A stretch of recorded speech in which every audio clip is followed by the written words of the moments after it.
I'm Alana, welcome to my crafting channel at Upcycling NZ.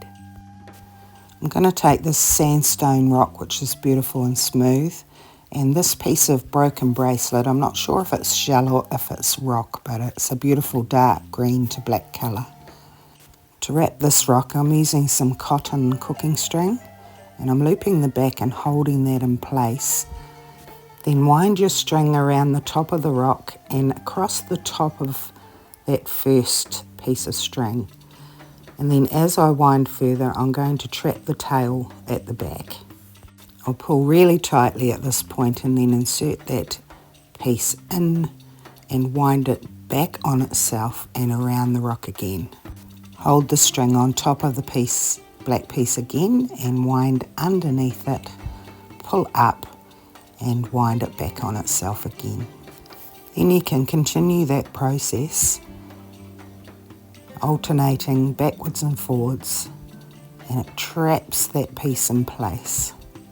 After you've got a few going, you'll find that it's trapped in there quite tightly, and you'll find the process will become easier as you go along.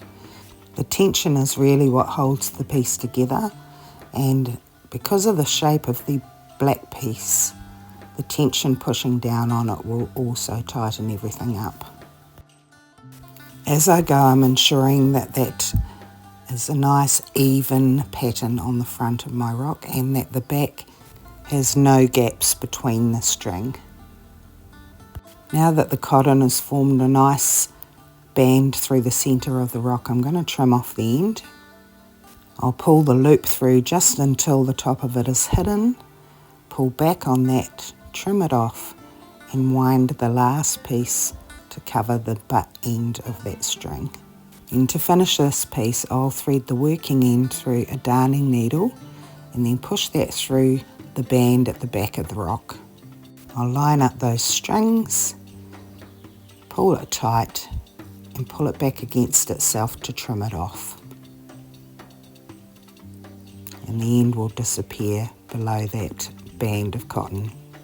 So I've made several of these using different coloured rocks and different kinds of twine. This one's a paper-based twine. I've made one using a piece of driftwood and one using a piece of skewer stick, all with the same method. For the next style, I'm using a squarer looking rock and some jute twine. Starting at the front of my rock, I'm going to run my piece diagonally across, then straight across the back of the rock, diagonally down again, across the back again, and back to where I started, trapping my loose end underneath. Then I'll simply repeat that process, bringing the twine just below the last level of twine each time. You'll see that a lovely pattern will begin to form where it crosses over at the front of my rock. I'll continue to repeat this until I've got a pattern that I'm happy with some symmetry. Once I'm happy with how it looks, I'm just going to trim that off, leaving an extra tail at the working end. Then I'm going to thread that onto a darning needle. Then I'll lay my twine over the lower threads and thread it through corner to corner. Then I'll pull both of my loose ends very tight, pull it back against itself and trim each of them off. I'll ensure that all of my pieces of twine are parallel to each other and then just burn off the extra fibres with a lighter. And now that rock has a beautiful crisscross design and is finished. And again, I've made a variety of these using different coloured rocks and different kinds of twine.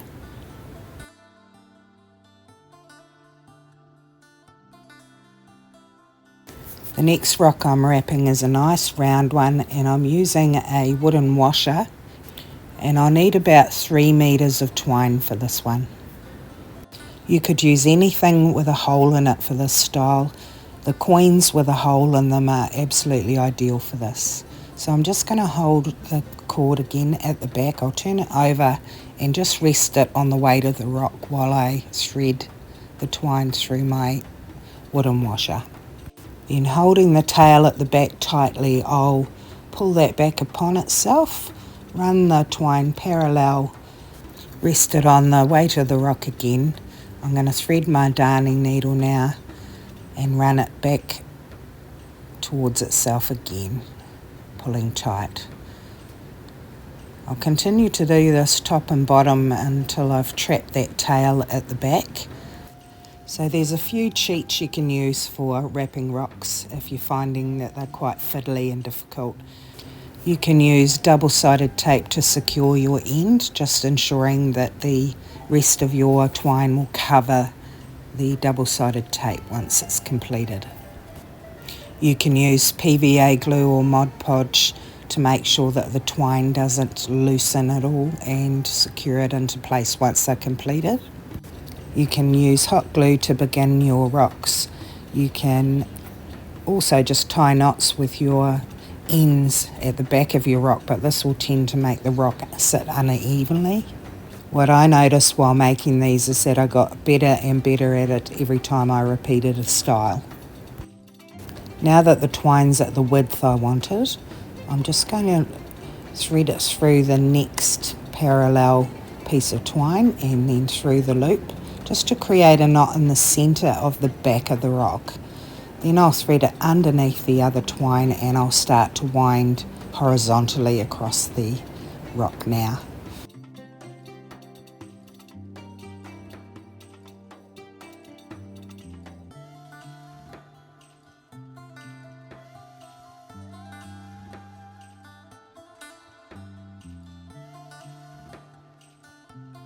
Now that the rock is looking symmetrical, I'll take the needle and pull the twine back upon itself, and I'll continue to do that across and under the next side, and basically be pinning it down with a square, and then I'll just trim the end off.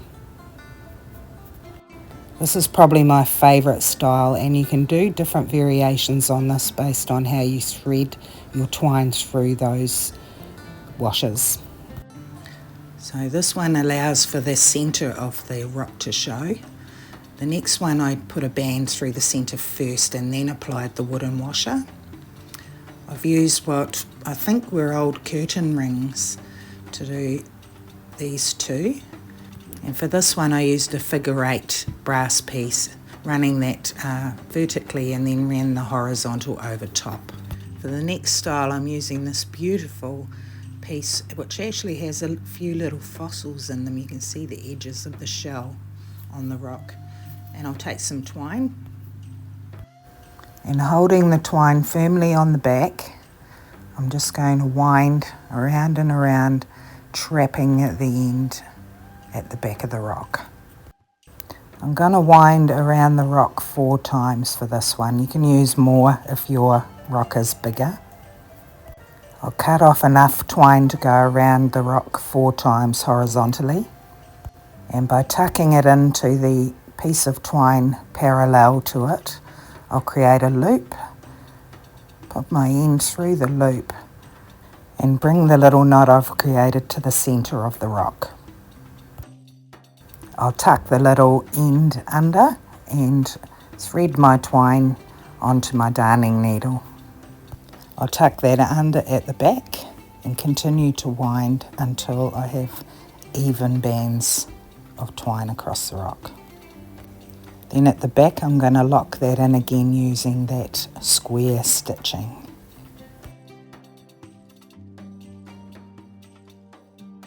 Trim off the end close to the twine and burn off any loose fibres. I have a smaller offcut of black cord, and I'm just going to thread that diagonally through the centre of the front of my rock. Pull it through until just the end is showing. Then I'll begin to alternate by going over and under the 4 sides. This will start to create a disc of my cord going around and around the rock.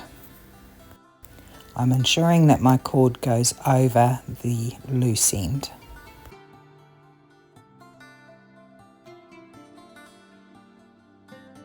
I found that this style did need glue underneath the black cord to hold everything down and hold it together securely.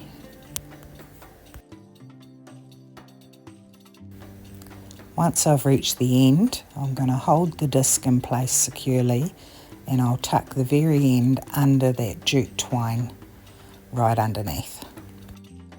I've made several of these as well, and this one here I alternated by doubling back on itself and got a slightly different result with that second rock. For the next style I'm using a longer rock and some cooking twine again.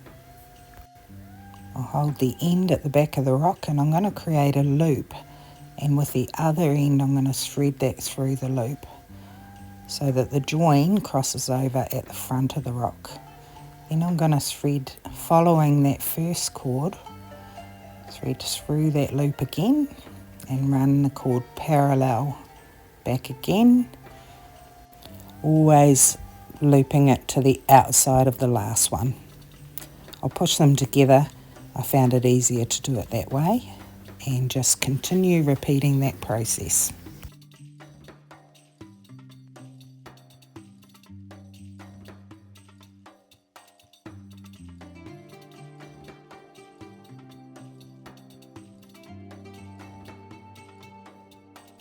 Now that I think I have enough, I'm just going to thread that cord right through the centre at the front of my rock, pull it back on itself and trim it off.